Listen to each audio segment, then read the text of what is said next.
Oggi facciamo una ricetta inflazionatissima dalle nostre parti che è il peposo alla fornacina. La variazione che però facciamo noi è un pochino particolare perché la facciamo con l'oca, con le cosce d'oca disossate e cotte come da tradizione nel vino e con il pepe.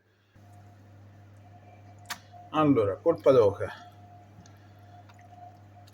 Sono cosce disossate e pronte per la nostra preparazione.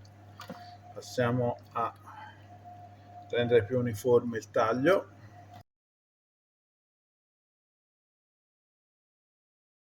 Saliamo, sale aromatizzato,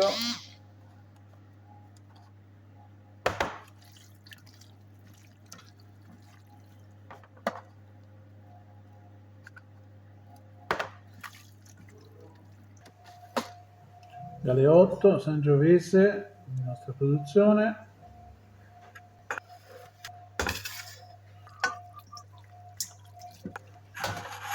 Pepe nero.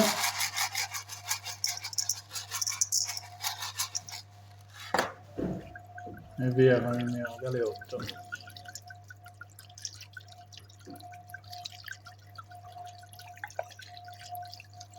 Andiamo sul fuoco in cottura per un'ora e mezzo ed eccolo qua.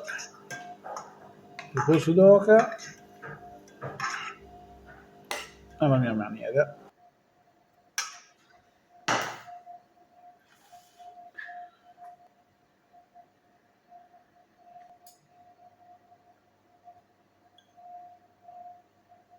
Ovvio, piccolo test.